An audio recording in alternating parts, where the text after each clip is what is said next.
Representing Van City through the combo. Real talk, real shit, keeping it a hundo. Wrestle with the facts, that's that. Covering the local artists. Like who be stepping up, putting in work, going the hardest. Hot takes and debates, hot cakes in your plate. Serve it fresh like your breakfast, cause man's got the methods and history of boxing and mysteries unlocking. British Columbia with no filtering the talking. And in this rainforest we got ample plants. Flourishing with life, it ain't happenstance. Tune in for the benefits like cash advances. You are now listening to Samp&Chance. Hey everybody, welcome back to another episode of Samp&Chance Wrestling. I'm your host Bobby Sampson, joined as always my man with the master plan, Mr. Chance, Michael's Chance. How you doing, buddy? Doing good yourself? Can't complain, man. Can't complain. Got some breaking news, which I even haven't shared with you yet. It just came up right now on my thing. Brock, we already knew this, but Brock has officially retired now. He did it on Pat McAfee's show this morning. Clips are coming out now. I just saw it while we were transitioning here. So Brock is officially retired. Like this, he said it himself. If it's coming from him, he's one of those guys who says if he's done, he's done. Would you agree or disagree? I think Triple H said it. Triple H said it best. Brock does what he wants when he wants. So if he says he's done, he's done. It's done. There's only two people in the industry of wrestling, two people ever, who had that kind of power that could do whatever they wanted, when they wanted, and how they wanted to do it. Do you know who I'm referring to? Brock is one. Who's the other guy? Andre. There you go, man. You're on par. They're just too big, too strong. Yeah, like those were the only two dudes in professional wrestling who could ever do and pull off what they've done, the way they did it, how they wanted to. Not even the big man could tell them what to do. If you don't want to pin you, you're not pinning them. As simple as that. That's it. And let's. I don't think Brock Lesnar. Well, we all know he's the greatest athlete to ever step in a WWE ring. There's no disputing that. Look out when he first came in, how quick, big, and strong he was. Absolute monster. Then became the toughest man on the planet, winning the UFC heavyweight belt. Amazing accomplishment. High-level wrestler. Probably could have made the NFL had he stuck around a little bit longer, but that's how good he was. This walk on Minnesota Vikings training camp. This walks on. He was the last cut. He was the last cut. And his combine numbers were better than Mario Williams, who was drafted first that year as a defensive tackle, and he beat him in running, lifting weights. So the guy's a freak. He's one of the all-time greats. A massive draw in UFC and WWE, and yeah, he doesn't need he looked amazing. He's always in shape. He's not going to come out there and be a shell of himself like a CM Punk would be, or even, I hate to say it, one of my idols, a Ric Flair would be. He goes out big, strong, and on top. He's not going to wither away. And all the respect to him. Well, you know what? We saw that this weekend here in Vancouver as well. Prime example of what you're talking about in terms of what you shouldn't look like coming up, but we'll get to that later on here. But dude, we had SummerSlam this weekend. And honestly, I think I was right when I said that night one is basically just like if this was a boxing card, those would have been the prelim fights. You know what I mean? Like, you know, to kind of get you interested, because night two was head over heels SummerSlam. It was SummerSlam in terms of energy and just the way it was presented. You know, night one, a lot of that, in my opinion, could have been done on Raw or SmackDown. It looked like a glorified Saturday night's main event. Is that fair? That's fair. One thing that stands out for me right away on night one, we'll start with the attendance. It was half full, 38,000 people, 72,000 stayed. The cameraman didn't do a bad job. There was moments where you could see it turned off. So that's embarrassing for WWE. They got to go to smaller places. They just can't fill the place anymore. We'll get off of that. So now, the one thing that stood out for me on night one, when Gunther came out, zero reaction. This guy is not over. They don't even hate him. They don't even care about this guy. There was zero reaction when he comes out. Nick Aldis come out, got a huge pop. I get it. They paid for the Oasis song. He's an Englishman. I get all that. Great story. Nick looked great. I respect Nick because he's in shape. I have to give him that. But Gunther, he's done. He is not over. He's not even hated. If Logan Paul comes out, they boo. Gunther, go back and watch it. You could hear a pin drop. They didn't care about him coming out. Fair enough. But hey, man, you could see. Screwed him up big time. If you can look at my arm right there, you can tell how loud I popped when that song hit. They paid for that. It wasn't free. I know, it was obviously not, but I've never heard an Oasis song at wrestling before. And when Morning Glory started, it took me a second, like, wait a minute, no, they can't be using that song. And dude, I popped so hard for Nick Aldis here, man. And honestly, man, he put on a great performance. He looked really good. Here's the funny thing, okay? The guy that everyone is complaining about consistently all the time, like, dude, Nick Aldis has not been in the ring for 3 years, and he looked like a specimen, right? He's in great shape. Then you got Sammy. Like, I know. the argument solves it. Like, even me, the one who defends him all the time, even I had to step back and go, fuck me, man. Are you kidding me? Like, this is what Aldis looks like under the suit. Like, he looks amazing. And wrestled great too. Right? And he wrestled amazing, right? I mean, it was a good match. I mean, the outcome was pretty much what you would expect it to be. But Aldis needed this. Aldis needed a good performance, because now most people don't know who watched SmackDown that he was a wrestler, who he was. I didn't even really know, because I didn't really watch the TNA or NXT or wherever this guy comes from. I didn't really pay attention to it. So now, predominantly TNA. Yeah, so now he's validated. Yeah. Because now we know he can put on a good match. He's built. He looks good. He dresses in nice suits. So now we've vindicated him back as a general manager, which is good. Now it's kind of stamped him. Okay, I am good. Look at me, guys.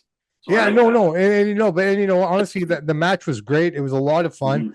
And I was looking forward to it because I am an Aldis fan, and I was really happy for him because, I mean, yes, everybody's goal is to get to WWE. I don't care who it is, right? You can sit there and be that guy and say, no, I hate WWE. But if they call you, you'd answer. Okay. Yeah, you go where the money is for sure. Exactly. Right. So, I mean, for him to get the opportunity, they brought him in as a general manager.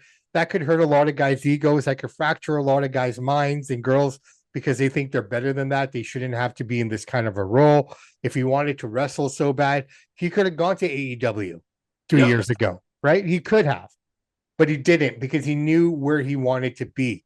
He knew what he's paid sense. Well for it. He's paid well. He's doing just fine. Well. Yeah. He's paid well. But I mean, if you're a professional athlete, wouldn't you rather be in the ring or on the field opposed to being on the sidelines? You know what I mean? It's just that you got that as part of it as well, right?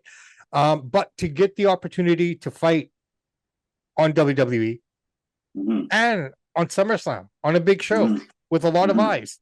So you're right. It solidifies Nick Aldis. It made him look really, really good, right? Io Sky, Liv Morgan, decent fight. Not the outcome I wanted, but you know what? That just proves that Liv is doing a great job because I was like, oh, right? You know what I mean? Like her as a champion, she's making me not like her, not want her to be champion. So she's doing great character work, which is what she's supposed to be doing. Unfortunately, Io didn't get it. I'm kind of curious now to see where things, we kind of know what direction everything's going in after Monday Night Raw. But let's talk about it, man. I guess we got to get it out of the air. And then, Cody Rhodes, CM Punk did not live up to the hype. Honestly, I never knew what CM Punk stood for. But now I know what the CM stands for. You know what it stands for? That moonsault? Moonsault. Yeah, that was absolutely terrible. That was horrible. That was horrible. I mean, I get it. You flub spots, but like, dude, you're almost 48 years old. He was gassed out in the first minute. He's going purple. The guy's gas tank is bad. His match with Roman was really good. This match here was very forgettable. There's no storyline here. There's no real heat. They just threw it together. Cody's a star. Punk's a star. They made that heat. There's no real animosity there. Punk needs some real animosity. You could feel a little bit with him and Reigns. Their promos were a bit personal. There was nothing personal here. I don't like you. I'm a champion. Like, it didn't feel real. Then translated into the match, and that was one of the worst matches on both nights. But dude, honestly, that just goes to say, you said the match that Punk had with Roman was really good, right? It was. Yeah. That's a testament to Roman now, because we were talking about this before. Okay, who's the better wrestler between Roman and Seth? And we always, a lot of people say Seth is the more technical sound, right? I mean, Seth is up there in terms of, and disagree or disagree. I'm not saying he's at the same level, but he is a Shawn Michaels, Ric Flair type of wrestler, AJ Styles type of wrestler that can make most people look good in the ring with him, right? That's who he is. That's what Seth Rollins is. But Roman, like you said, and Punk had a really good match considering. Roman Reigns is the best wrestler in the world right now. And that's the whole thing. Yes, can Seth run a little bit quicker than Roman and jump a little bit higher? Sure, he can. Seth doesn't have the psychology that Roman has. Seth can't cut a promo like Roman has. Here's a good comparison. I heard Coach. I get Coach credit. I listened to the Coach as much as I can. But this is the Coach and JD show. Coach said it this morning. He said the reason why Roman never really gets hurt because he learned from his cousin, The Rock. Everything they do is slow and meticulous, but it means something. Their Yeah. punches, their kicks, they look. Yeah. Sorry, Roman never gets hurt. Rock never got hurt wrestling. Like legitimately hurt. He got dinged no, up, but not legitimately yeah, the hurt. only time he was out because So he went for his own selective surgeries. exactly. So that's what I'm saying. Right? So Roman has learned what to do. He's good on Yeah. the mic. He looks the part. He's built. Here's the thing. People say, Punk will say, oh, you're sitting at home. You're not working. Dude, look at the shape the guy's in. You think Roman Reigns sitting on the freaking couch, CM Punk? He's working his ass off in the gym, whether you see him on TV or not. Yeah, So it looks that great. Punk Cody match was a flub. It was one of the worst matches of both nights. Besides that Dom and Dan thing, I think it was one of the worst matches. Like, well, okay, I think Punk and Cody, the crowd wasn't into it. Nothing was really happening until the last 5 minutes, 5 to 7 minutes of that match where he finally picked up. What's that say about Cody then, right? Like if he's having this kind of match with Punk, he People are should be tired the of one. Cody. No, but Cody should be the guy who should control that match, right? Yeah. He's the one who should make Punk look better, but Punk fucked himself over by doing that stupid moonsault. And there's no way to defend it. He can't even defend it. The commentators try to defend it by saying, "Oh, it's his knee. He hurt his knee, and Yeah, that was a good didn't one get by the Barrett, momentum." yeah. But they were trying to protect him. Okay, Yeah, I get that. That's their And job. the other part was when he jumped off. Like, I mean, he was taking chances. Let's give Punk credit. Okay, He tried. 48-year-old man. The man shouldn't be jumping off the top rope, nor should he be jumping off the top rope onto the announcer's table. But he was trying. I have to give the man credit where credit is due. He tried. Also, his ring gear, I love it. I mean, the way he pays tribute to the different sports teams is kind of a la John Cena like. But if you're a Chicago fan, like he is, okay, it's kind of like you being a professional wrestler, being an Edmonton Oilers fan and repping Toronto gear. Would you do that? Yeah. No, I would. That was the only drawback that I had on it because he's so Chicago, Blackhawks, Cubs, right? You name it. Like his gear always represents that. So to go to different cities and represent their team's gear, I don't know if that makes sense based on what we know with Punk and his love for Chicago sports teams. He's just trying to pander to the crowd for a cheap pop. I know what you're saying, though. I get it, but at least it worked different with Cena because you never knew what team he was affiliated to or what teams he liked. Yeah, he didn't tell you. Yeah. Right? Like we know what Punk is in terms of his sports teams and stuff. But nice little tributes. I like it. Well done. It is what it was. Again, cash grab, right? The t-shirts are going to sell for the locals. Yep. They're going to buy that stuff up more than anyone else would, obviously, unless you're a diehard North Stars fan and you need that t-shirt for your collection. Very similar to the one that you got me back there. Yeah, Montreal one, yeah. Right? I mean, I don't wear it. I just hang it up because it's a keepscape. It's just a memento. Yeah. Let's move to night two. I think night one. I just want to tell you something about Dirty Dom here. I actually feel, of all the nights, I actually feel bad for Dirty Dom the most. Night not two. Because he lost. Yeah, not because he lost to Danhausen. It's the fact that 8 months ago he was the hottest heel in the business. I don't know what he did to piss people off, but now he's jobbing out with Danhausen. Danhausen's super popular. Do not get me wrong. He's super over. I'm not going to deny it. I like Danhausen. I have nothing against him. But you're going to take 8 months ago, Dom was super over. He was the most hated guy. You could say he was on par with Logan Paul, as legitimately people hated him. Yeah, whatever he's done, has he ever fallen from grace? He must have pissed somebody off backstage. I don't know what happened. My theory is this. You remember how Gunther was supposed to wrestle Ray and retire him? Yeah. Well, Ray didn't want to do that. So I'm almost thinking, because Ray was standing up to the backstage boys, like thinking, I don't know, you guys aren't Vinnie Mac. I'm not retiring to Gunther. He didn't want to do it. I'm almost wondering if he's getting a little bit punished a little bit because of that. Because, wrestling people, all bookers, even Vinnie Mac, all bookers can be fickle, all bookers can be petty. So there's something there. But I feel so bad for Dom. He's so young. Yeah, well, I mean, you could say the same thing as like Rocky Johnson. Rocky Johnson comes to mind for me, right? I mean, he totally got, like, Vince buried him for what he did. Yeah, right? I don't know what's going on here. Yeah, well, I don't know. I mean, he is. Well, I get it. Does Dom look like a wrestler? No. He looks like a guy that could be gardening. Like, let's be honest. But that doesn't matter because he's over. He can play a heel. He's slow in the ring. He's not strong. He's not a great wrestler, but he's a great character, and that's all that matters. And for some reason, he's pissed you could tell. I could see, just watching Dom in that fight, he looked disconnected. He's pissed off. Two more things before we go tonight too. Number one, Bronson Reed went on X and wrote, and they wanted to shove Braun in our face. He tweeted that right after the Danhausen thing, because we see so much Danhausen now. So Bronson Reed is pissed. And then somebody, I can't remember, wasn't happy. I don't want to Braun. Sure, that's what Braun's in Real. Don't worry about Braun. It's unreal. They said we don't want to shove Braun in people's faces, but I think they're overdoing the Danhausen thing now. They got to pull back a little bit. He's still funny, but it was too much of him now. Well, here's the thing with Danhausen. You know, this is something stuff that I saw that kind of was interesting with Danhausen. Like, okay, how long will this last? Like, you know, we're all happy with Danhausen and it's exciting and everything, and I still think he's funny. But how long will this go? You know what I mean? Like if they pull him back, take him off TV a little bit. Just have him do some vignettes. We don't need him in the main storyline. Yeah. All right. So night 2. Let's get into it. Congratulations, Chelsea Green. Yep. Vancouver girl. Vancouver girl made big. Victoria. Well, you know, Victoria, Vancouver. She comes from our side of the country. Let's just say that. Okay. We're not talking about a guy from Hamilton. We're not talking a guy from Edmonton or Calgary. We're talking one of our own. Right. And, you know, yes, Victoria is an hour and a bit away, but still, she's one of our own. You know, she kind of grew up in the local rings in Vancouver to get her start.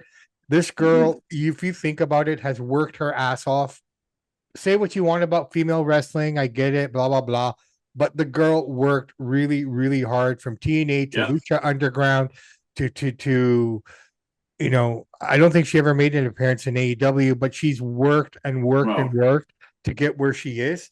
And her dedicating it to Michael Hayes was a great, you know, little jab there as well.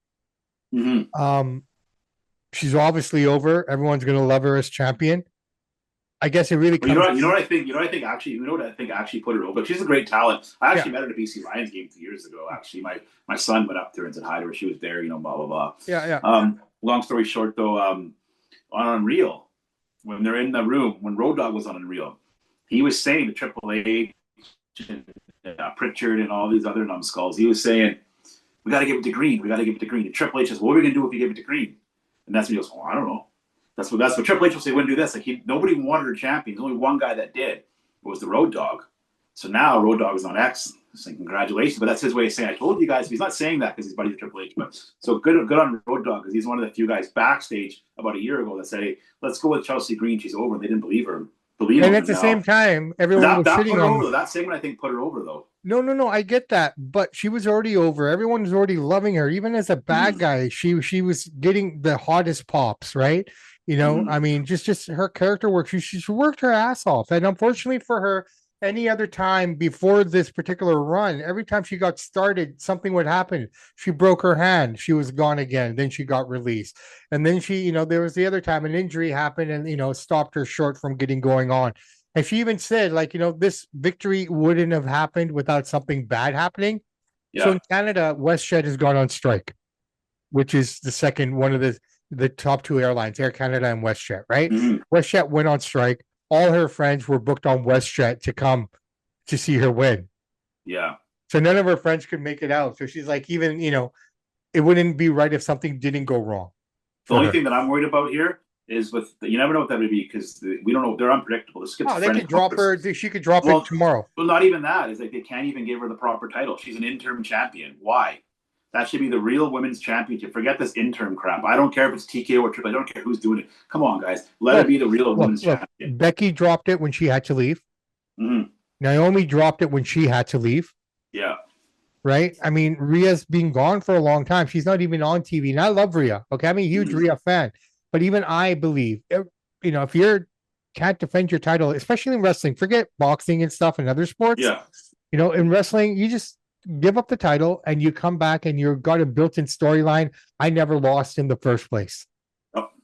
Right? Naomi's first story will be, hey, I don't care who champion is. I never lost my belt. Yeah. Right? What's Rhea going to come into? Like, you're going to have a super over, happy-go-lucky Chelsea Green go against this golf girl who everybody loves. So does Rhea have to turn? You know what I mean? Like, I mean, how they're going to play this if she's going to be there as champion when Rhea comes back. I hope she is. Honestly, I think you got to give her a bit of a run.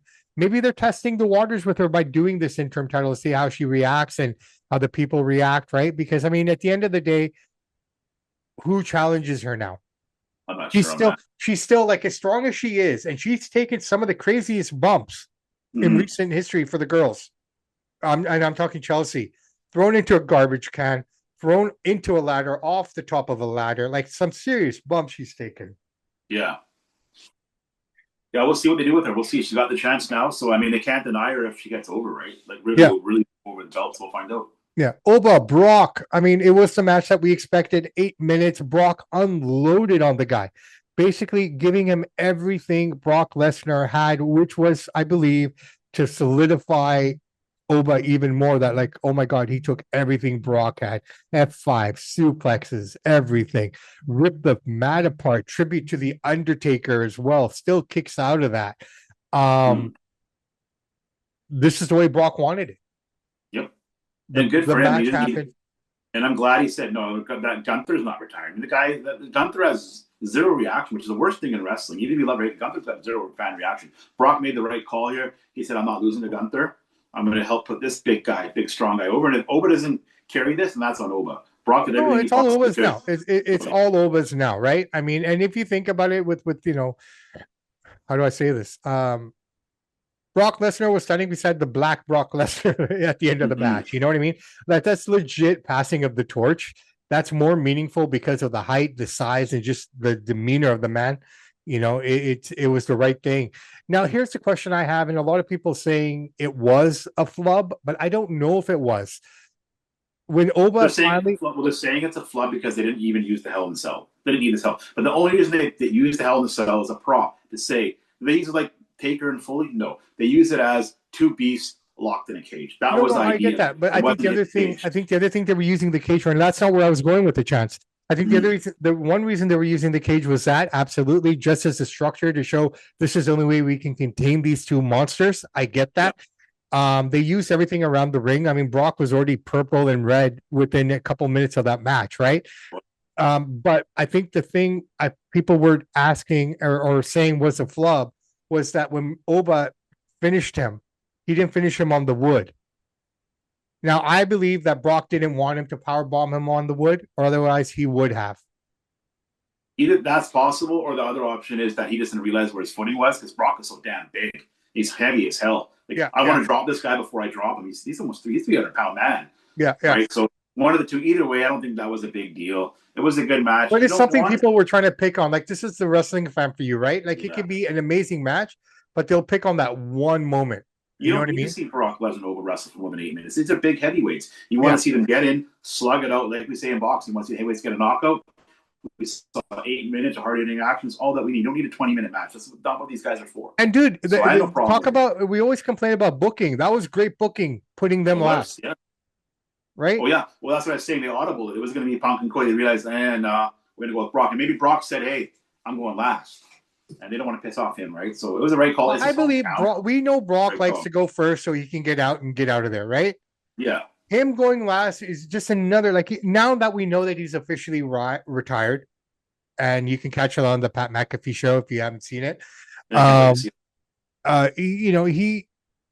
Him going last is a pure indication that he wanted to soak it all in from beginning to end and hang around because he knew this was it. This was it. Like, we were always speculating it, and we can speculate all we want. Meltzer can speculate, Wrestling Observer can speculate, Coach and all of us can speculate. But until he actually says it, it's not official, right? He's on McAfee saying it's over, it's over. It's done. Exactly. But now that we know that, we can look at the rest of the picture, look back at the week, and see what we actually are dealing with here. All right. Chance, let's move to the main event of SummerSlam, and it truly was the main event. What a great match with these two guys. People are saying match of the year potentially. I mean, we have a lot of match of the year candidates this year, and this is one of them.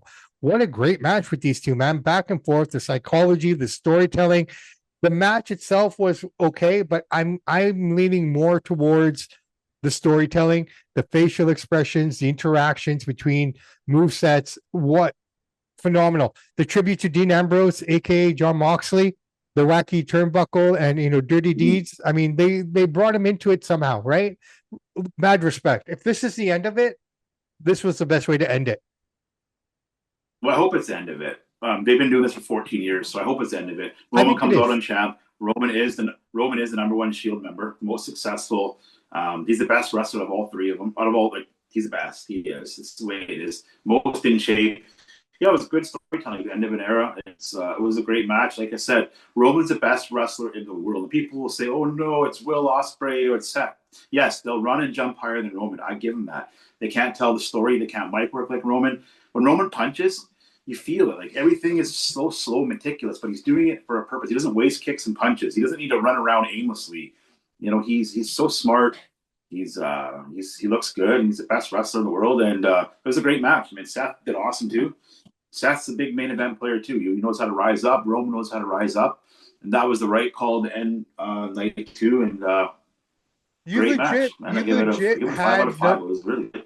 Yeah, you legit had number 1 versus 2 in this match, literally in the company. Let's just be fair. And you know, even Seth will agree he's number 2 in the company. You know what I mean? Any other company, he would be number 1. But here he is number 2. He gets it. And, you know, we saw an amazing match. Perfect way to end SummerSlam. Really good. Looking forward to everything else that's coming our way now. It looks like LA Knight's going to be stepping up to Roman Reigns, which I'm happy with. I think it should be a fun little interaction and program there between the two of them.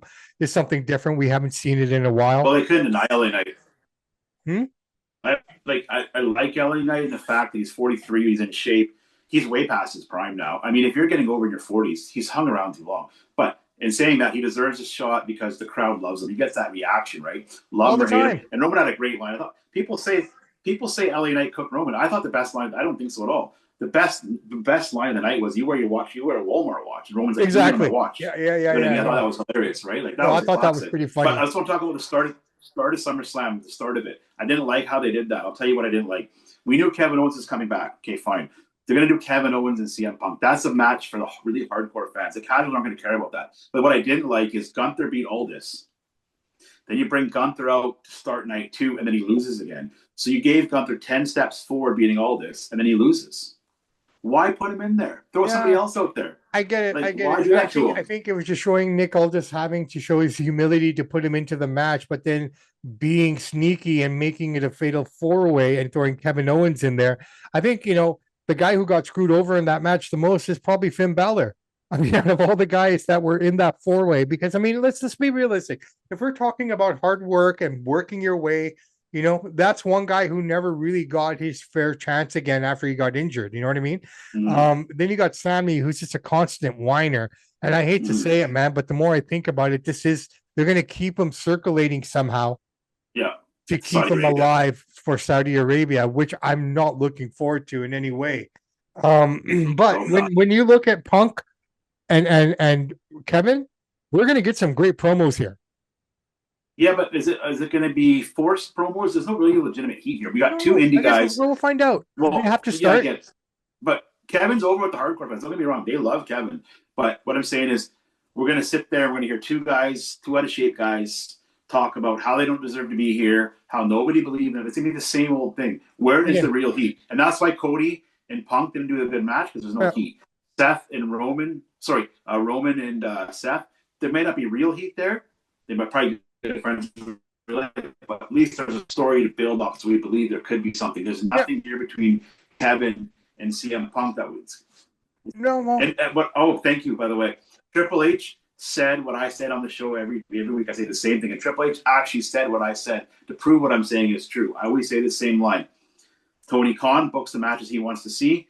Triple H books the matches he wants to see, and Vince McMahon books the matches that people want to see. In that post-conference, Triple H said, I can't wait to see CM Punk and Kevin Owens. And this is what I'm saying. He's booking the matches as a fanboy inside of his mind. He said the quiet out. I guess he's trying to promote it. I guess some good promos. Yeah, I guess he's trying to act like a promoter and whatnot. But look, dude. But then you say, listen, guys, hold on. You say, listen, this is the match that people want to see. The people have been telling me everywhere I go, we want CM Punk, we want Kevin Owens. That's how you sell it. Don't sell it that you're a fanboy nerding out. That's where you get yourself in hot water. Fair play. Overall, then, maybe they get promo. We don't know. See.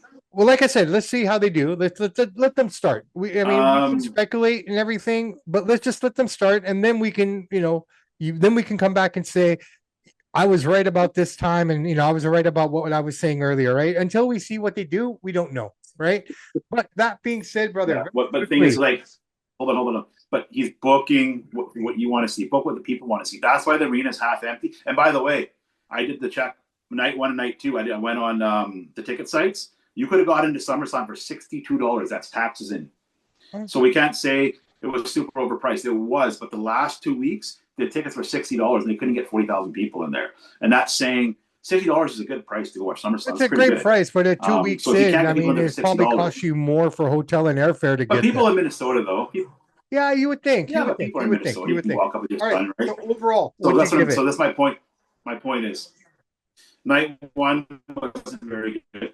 Night 2 was pretty good. So if we're going to go to 10, I'm going to combine both nights. I'll give it a 7 out of 10. Both nights. I'm in the same place. 7.5. Yeah, I'm in the same place. Both nights. Yeah, I agree. I will say one thing.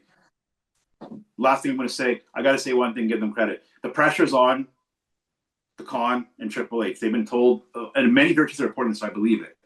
The pressure's on from TKO. They got to produce a better product. They need more ratings, and they need more fans in the seats because Netflix, ESPN, everybody's getting on them. So in saying that, they did put out a good Raw yesterday. He's realizing now, I got to listen to the fans. They want LA Knight out there. We're going to give them LA Knight. They want Oba out there. We got Oba. So last night's Raw was pretty freaking good. Best Raw we've seen in a while. So yeah, look, dude, I think we're getting a glimpse of it. And again, we're getting a glimpse of it. And if you watch closely, you can see Braun is getting annoyed with the vision. He wants out. I believe it. You just look at his face and everything. Yeah. He needs to get away from the vision and he needs to start his thing. Because I think what we got there with that stare down between Oba and Braun is potentially WrestleMania. Potentially, depending on the crowd reaction. Potentially. But dude, that's the future right there. We saw the future. You know, one can argue that we're looking at the next. I'm not saying they're the same people, but in terms of who's going to carry the company forward, potentially we're looking at the two of the guys in Oba and Braun. Potentially. Right? In the future. In 10 years from now, we will look at them as we looked at Braun or as Roman and Seth did. You know what I mean? In terms of the value and who they are in the company. Who knows where we're going to be in 10 years? Okay. I don't. All I know is like if we're just looking fast forwarding, that Raw was solid. Becky Lynch came back. And I love what she said. Oh, I already made that title famous. I'm coming after this one now. And then enter Stephanie Vecchio. She's back as well. So that's stepping up his hairs a little bit. So Raw was good overall, man. I had no problem with it at all. I gotta say one thing: SmackDown, 4,400 people showed up. That is bad. And tickets, again, I checked the tickets. You could have got in for $55. The lower bowl was expensive. You could win there with your kid for $100. Yeah. So they're dropping ticket prices like crazy. So some of it's expensive, but they're bringing the prices down when it's not selling it. If you can't get 5,000 people to SmackDown, let's be fair. Let's be fair. If TKO is bringing down the ticket prices, then Hunter and his team need to do their job. That's bottom line. Okay. Well, they did yesterday. Yesterday night. They did. All right. So let's move on to AEW very, very quickly here. We spent a lot of time talking about WWE. I'm going to ask you a question. They have Grand Slam Mexico this Wednesday on Dynamite. Okay. Mm-hmm. If you're in the East Coast, this thing starts at midnight. It starts at 9 p.m. on the West Coast. Mm-hmm. What are you doing, people? Half your viewership cannot watch this program. Why are you starting it so late?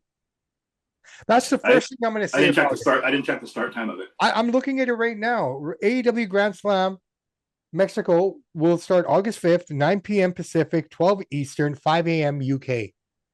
Wow. That's late. Okay, so they're basically starting the show at 11 o'clock in Mexico. Why so late? I'm not sure what the reason is. What's on TBS that they had to be bumped to 9 p.m.? Nothing. It'd just be maybe some baseball. There's nothing big. Yeah, but still, I mean, this is silly to put on a big show so late in the evening that it's unless he's trying to go for like the drinking crowd, get hyped up. We'll drink here. But dude, by 12 o'clock on a Wednesday evening, who's drinking that heavily? Unless you're not. Well, they mean in the crowd and stuff. If you're at a thing, you're going to be drinking. Yeah, but 11 o'clock, man. 11 o'clock p.m. I mean, that's insane. Like even look, dude, and it's weird to say this, but 9 o'clock start time is even late for the West Coast. Yeah, I'm not sure what the idea, what the reason. I have to check into that part. All right, so very quickly, I'm just gonna give you some of the matches here. If you want to comment on it, let me know. Mhm. Okay, because again, I feel bad approaching the show this way, but just right off the bat, when you're giving me a show at 9 p.m., that's Mhm. that's a little bothersome to me. But hey, Kyle Fletcher versus Speedball Mike Bailey for the AEW International Championship. Kyle Fletcher all the way. Should be a There you decent go. match. There you go. AEW Trios Championship. And I was wondering what happened to this guy because I hadn't seen him in a while. Ricochet, Bishop, and Toa Leona going up against Hangman, Brody King, and Bandito. How far all three of those guys have fallen? No. A month ago, they were all challenging for the World Championship. And even Ricochet, after the program with Jericho, he's gone down. Yeah. Mid to lower card. Yeah. Okay. Mexico City street fight. No disqualification, no outside interference. And this match is thrown together, but the storyline is there because they were running mates at one time and they turned on Mark Davis turned on Will Ospreay. So Will Ospreay, Mark Davis, no disqualification street fight. That's what that match is But basically. hold on a second. If I'm Tony Khan, I'm not putting Will Ospreay in a street fight. So Well, I want to protect him. No, I know. I want to protect him for Wembley. So you're going to have him on the card, have him like an 8 to 10 minute match. Don't even put him on the card. You need to protect him. You don't want him to get hurt before your big match. Don't like it. All right. Cope and Cage. The Young Bucks versus John Moxley, Pac versus Wheeler, Utah, and Daniel Garcia. So the Death Riders versus Cope and Cage and the Young Bucks, who are facing each other at Wembley for the tag team titles. So you got a 8-man tag here. Lots of blood, lots of big spots, tables, anarchy. There you go. Trios match. Willow Nightingale, your champion. Jamie Hayter, Alex Windsor against Mercedes Moné, Megan Bain, and Lena Cross. One thing I know is about this card, he's trying to stack this card. He's trying to get everybody on this Mexico card to be a nice guy. He's doing 4-way matches, 3-way. Hi, here's another one. Trios match. You ready for another one? Okada, Kevin Knight, Herenko, Jericho, Darby Allin, and Mystico. That's an all-in-one match. That's one match. So on one side, you got the Don Callis family on one side against Jericho, Darby Allin, and Mystico. Did I miss something? Did Jericho and Darby Allin have interactions? No, I don't think so. Okay, so just throw it together. There's more. Okay, winner gets a #1 spot in the Casino Gauntlet match at All In. Andrade versus Commander versus Tommaso Ciampa. Andrade's taking that one. He's been so high, wrestling really good. That'd be a good match. He should. And now this one is particular to the Mexico crowd because you got Chris Statlander against Sparafone, who is the CMLL Mexico Women's Champion. That is also on the card. So we're looking at all these matches. This thing is starting at 9 o'clock on the West Coast. It's going to go till about probably 12 midnight. So this thing's going to end roughly at around 3 a.m. Well, it's a Dynamite, so I think it's going to do it 2 hours. Well, I don't know, dude. I mean, he's going to have to move really fast. So he's going to have to cap. He's capping it 2 hours. Like he's going to have to cap it because he's got commercials and everything. Maybe that's why he's starting later. Pardon? Maybe he's starting it later. I'm sorry, brother man. You broke up there quite a bit. We'll see. Were you saying? Yeah, but I don't. You broke up quite a bit. I was saying, I don't know. Maybe it's supposed to be 2 hours, but we'll see how he goes. Maybe he gets 3 hours. That's why he's starting later, so he can go longer. Yeah, but still, it's just way too long and too late in the evening, especially. I know this card just like it's a cool looking card, but it just doesn't make sense. Well, it's not a pay-per-view, it's just a regular TV show, right? So in that sense, I get it. No, I get it from that sense as well, but it just feels like, it's already put a bad taste in my mouth because of how late it started. The one thing I don't like what WWE and AEW is doing, it's great to do the CMLL and AAA stuff, but focus on your own shows first. You can't, like Jordan Peterson said it best, if you can't even clean your own bedroom, But what if somebody else is talking about to clean their own bedroom up? You know what I mean, guys? Take care of your own shows first. This Mexico stuff, I get it. The crowd loves it there, but it's too much. Okay, we're gonna bring this home. We've talked about everything we need to talk about here. But I do want to bring up one thing because it just totally aligns with what you just said. At the end of Raw last night, as Roman was coming in through the back, there's Ray. Yeah. And Ray says to him, "Hey, maybe you don't know, I am the general manager of AAA." And that was another great line delivered by Roman. I do now. You know what I mean? It just shows that he doesn't care. Exactly what you're saying. Well, let me talk to you. Roman's I have something for you. Yeah, but now we're gonna probably get Roman on AAA somehow. 100%. Yeah. You okay with that? So I don't know if he'll wrestle, but he'll show up.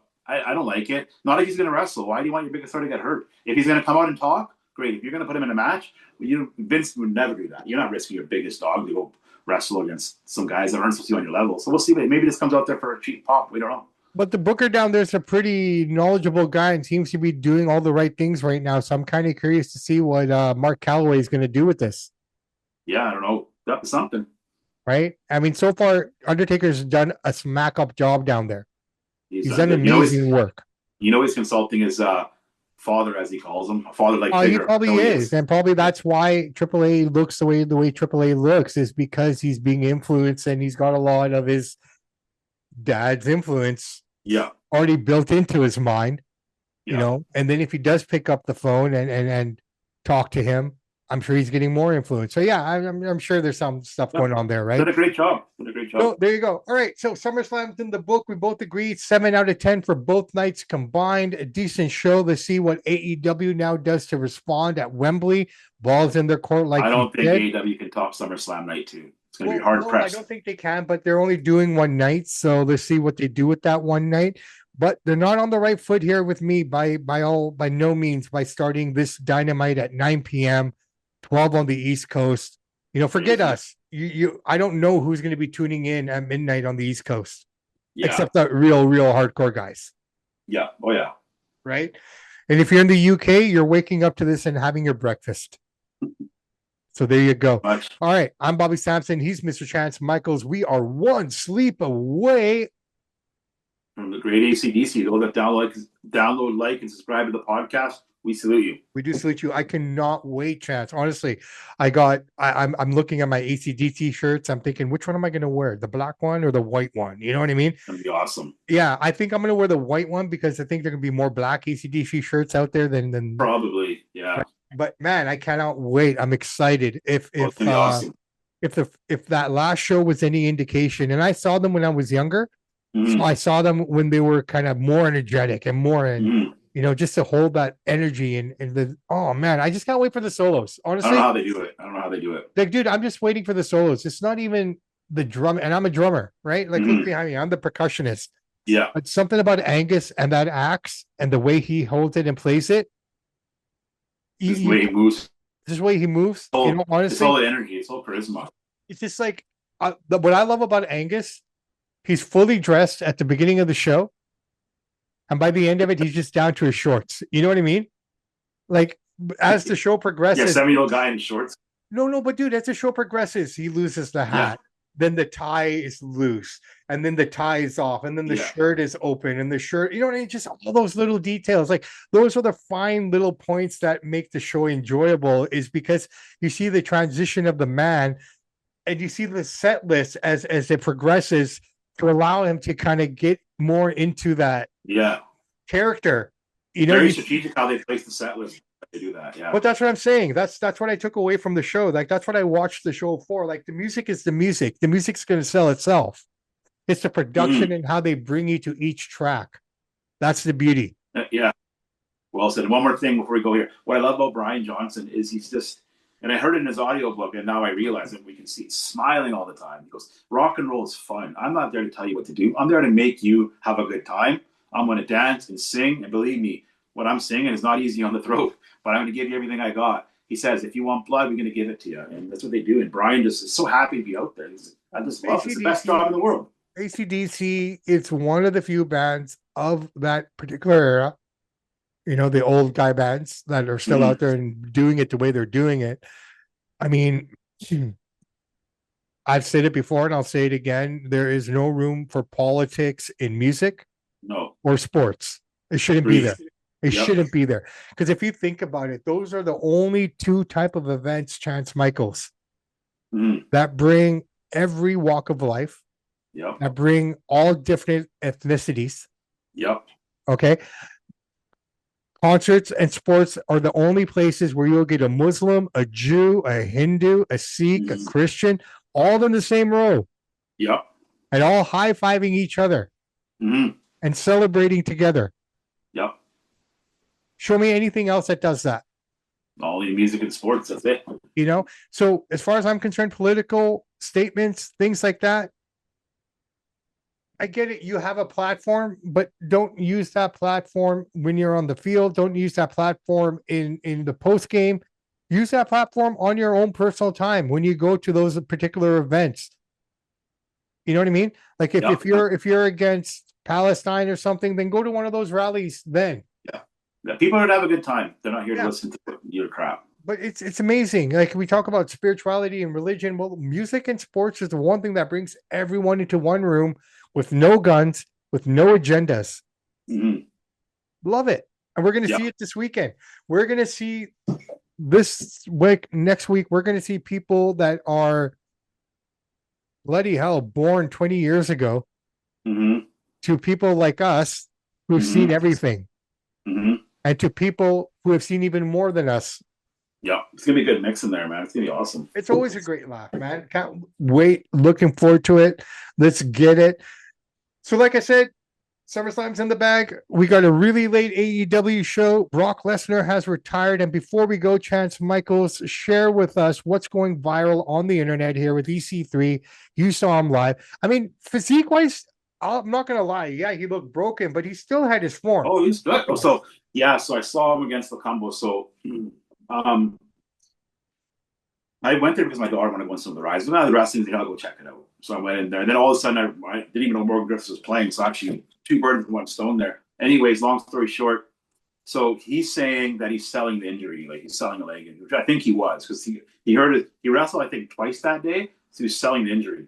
Now, people are saying his gut. Okay, he's got roid gut. He's 43 years old, people. His upper body's amazing for 43, for any age. He's got a little bit of a roid gut. And so he was like hobbling, but he was selling that. That's what he was doing. And now his videos went viral. So a lot of people, Parm, the Thunder from Jundar, who drove him to the airport, even wrote on Instagram. He was fine. Selling the injury, guys. This is a work. People are saying he wasn't with it. He did a seminar. He wrestled, I think, 3 to 4 matches. He did autographs. I didn't hear one people. I know some of these guys. Nobody said he was high on coke or he was drunk or something. I never heard anything like that. I think in the past we've seen guys come out there that shouldn't have come out. Yeah. AKA Razor Ramon, Scott Hall, Sabu. Right? Sabu. Things like that. We've seen it happen. So it's, great on EC3 if he was selling, man. He did a great job then, right? He did an amazing job of selling if that was the case. I just think a lot of people get concerned because of the past and what they've seen in the past. I get that. Right. And I think that's where a lot of it came from. But I mean, yeah, he had roid gut and he had roid tits. Let's be honest. Okay. Like he hasn't flushed the shit out of his system. I mean, it is what it is. At that age, that type of physique is hard to maintain with diet, with creatine, naturally, right? I'm not to say that if he were to train naturally, he wouldn't look great, but he wouldn't be as big as he is. Oh, absolutely. No, 100% no. Right? I mean, I didn't have any concerns when I saw it. I just thought he was milking an injury. I never thought twice. I know some of the guys that were backstage, and I didn't hear one guy say, "Oh man, he's coked out, or he's doped up, or drunk, or on pills." And the one thing I will say about All-Star Wrestling, honestly, like they wouldn't have let him come out if that was the case. No, the head guy of All-Star is a neurologist. That's what I'm saying. And Parm, we know Parm pretty well. Yeah, he's not going to go for that. He wouldn't go for that at all. He'd scrap it before it would have happened, right? Yeah, so because remember, All-Star didn't pay for EC to come there. The city of Abbotsford pays for him to come there through the Agri Fair. So it didn't cost him anything to have him there. So but they would have done the right thing. They would have done the right thing. Yes, so great 100%. Great promotion for All-Star. Absolutely great promotion. People know who they are now around the world because of this. Great job by EC3 by doing it. If this is what you're saying it is, then amazing job by EC3. Yeah, he was saying I was tired too. Like, because he was like, "Oh, your eyes look up." He's like, "Dude, I got to the airport at 4 a.m. And I was wrestling all day doing seminars. What do you want from me?" He's Here you 43. go. Hey, he's 42. He's tired. He's worked his ass off. He earned his pay. Yeah, he legit earned his pay. All right. I'm Bobby Sampson. He's Chance Michaels. This is Samp&Chance Wrestling. Guys, thank you so much for tuning in. Please leave a comment. Let us know. Do you think EC3 was legit? And also, are you happy Brock is gone now? Let us know in the comments. And finally, last but not least, when will Daddy come home? I can't wait. I think he's coming back sooner than we think. I hope so. He's clear. He's clear. Yeah, I think we're going to see a shift in shit happening here pretty soon. You said, bring him as a consultant, something. Yeah, but dude, there's no shame. There's no harm. Like, I don't see why they wouldn't bring him back. I mean, they brought worse people back in the world. Okay. Bad publicity. It'll last a second. It'll last a second. And there's nothing worse that could happen right now with that company. All I have to say is Vince wasn't found guilty of anything. She wanted they dismissed it. They settled. He just did some stupid shit. The other person said yes. Yeah. Okay. And it would have been a different story if it was forced, if it was in any other elk. I'm not condoning what he did. I'm just surprised Vince put it in writing. Vince is smarter than that. Why are you putting that in writing? I'm not saying you should have done it, but why are you texting that out, dude? You're one of the smartest guys we know. Why would you put it in writing? Think so, but maybe that's just part of his madness. He's so, you know what I mean? Because it's consensual. He thought, okay, it's not a big deal. Well, that's it. He's Vince, right? I mean, Vince does what Vince wants to do, and I think we're going to see him a lot sooner than people expect. I really do. All right, ladies and gentlemen, I'm Bobby Sampson. He's Mr. Chance Michaels. Samp&Chance Wrestling is out. Samp&Chance, are you ready?